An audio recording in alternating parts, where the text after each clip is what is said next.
Hanging out here in Bridgeport today with a guy who you've probably heard his voice and maybe even seen him in Victory Lane at Fulton Speedway this past year. He has been an assistant announcer working with Bill Foley on occasion. Actually started in 2018 working with Adam Buchanan and actually did a few shows before that. But he is a young announcer who is trying to get into the business. Chris Coogan joins us here. Chris, first of all, how we doing, man?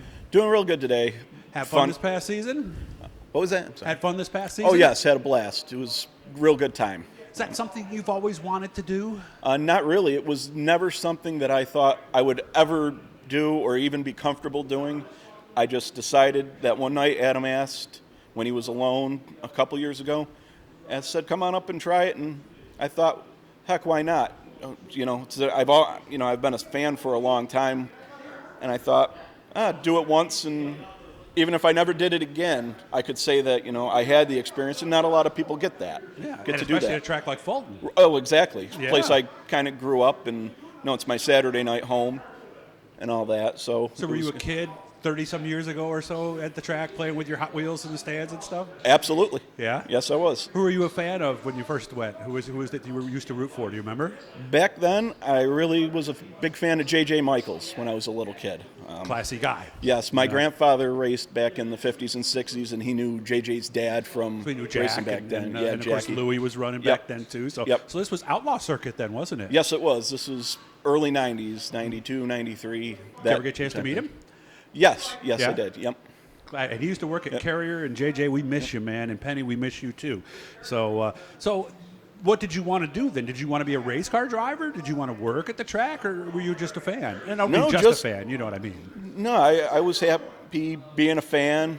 Have my group of friends there. We sit, watch the races, joke about stuff, talk about the racing going on, all that, and just kind of fell into something a little more, I guess. Okay. What do you want to do? I mean, would you like to announce more? Would you like to be a regular, like on a traveling series, or maybe at a track, or what do you think? Right now, I'm open to that, as long as I keep enjoying what I'm doing, and right now I am. Again, if it didn't work out, I'm totally fine with that, and if it does, I'm great with that too. What is the toughest thing, like that first night?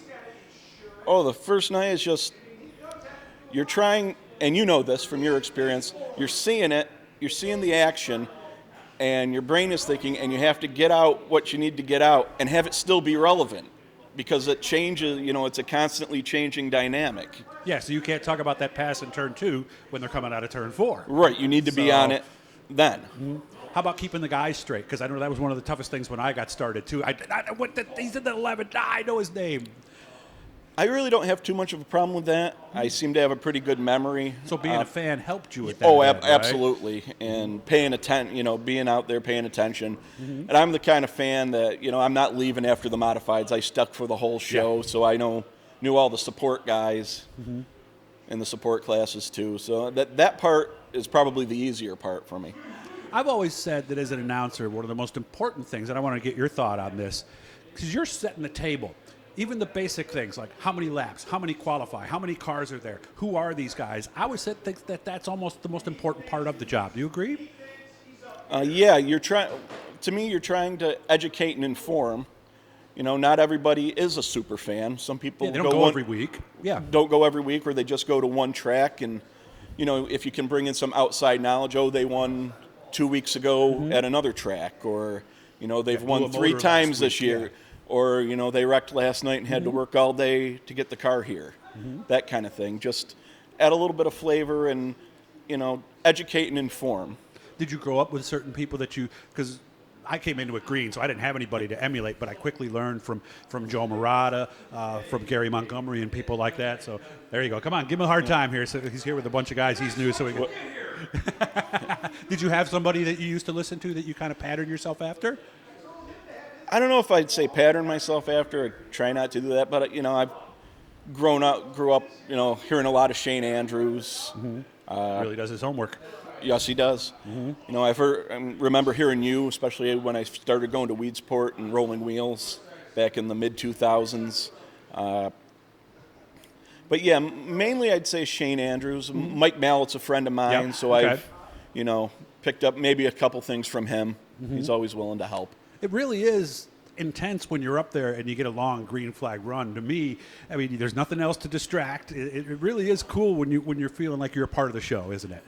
Oh, absolutely. And on the flip side, you know, if you get a race where there's yellow after yellow after yellow, that gets a little tedious. But you get a long green flag run and somebody's coming from the back. There was a great race at Fulton this year. Ronnie Davis came from 14th to win, and they were 2 and 3 wide all over the place. And I was slamming the desk next to me as calling the feature with Bill. It was just a lot of fun. Yeah. Those are a lot of fun. And also being in victory lane, being a guy to go, ladies and gentlemen, Tommy Sears Jr. That's kind of fun too, isn't it? Yeah, I'll tell you, I was very nervous the first victory lane interview I ever did. More than you were in the tower? Yes. Okay.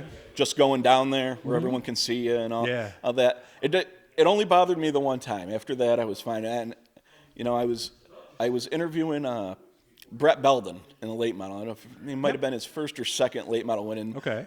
I was always a fan of Brettski when you know he was running pro stocks and you know going to Utica Rome even in later years. But you know it was a good experience. I was glad I got to do that. And since then, the victory lane really hasn't been all that big of a deal for me. In fact, I like going down there and doing that. Of course, it's tough sometimes too if you've never met the person before, isn't it? Yeah, it is. But I try to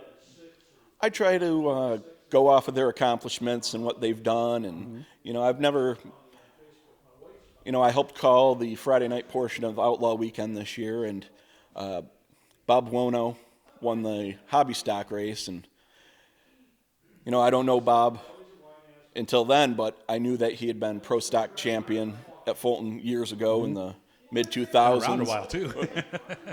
Right. And that, you know, I started with, so still know your way here. It's been a while, but, you know, it's been, because I think it had been 17 years since he'd won there or something, 16, 17 years. So I try to bring something like that in. Yeah. Sometimes just even breaking the ice, because sometimes you can tell somebody's not as comfortable, because some people are a lot more comfortable in victory lane than others. Yes. I met a few of those, especially a couple novice sportsman guys. Yeah, you can tell they're freaking out. Yeah. You know, they're less comfortable than you were the first time. Probably. You were down there. And then, of course, if they forget the sponsors, it's always nice to. You kind of can lead them into that kind of thing. Yeah, that could be your final question. I know I know a lot of people help get you here. Who do you want to say thanks that's to? That's actually usually my question. Who helps you get you down here every week? And usually, even if they have to read the car, they can get it done. Yeah, I let them do that a few times. Then eventually, I'm like, okay, you're not turning it around this time. Let's see how you do. So, Chris Coogan, are you going to be back this year, or do you know yet? I don't know yet. Okay. I hope so. Okay. Like I said, I'm enjoying it, so I hope that I am back. But anything I can do to help. Yep. Seriously, a lot of people helped me when I got started, and I'll do everything I can. Roy Sova was one, Freddie Osmond, Joe Murata, Gary Montgomery. They were very instrumental in getting me going, and I am eternally in their debt. So anything I can do to help, man, that's what we do, okay? Yeah. All right. Thank you very much. Hit the Blue E, guys. Now, next time you hear a new voice at Fulton or you see this guy in Victory Lane, you'll know a little bit more about him. Enjoy the rest of the day, man. All right. Thank you. You too.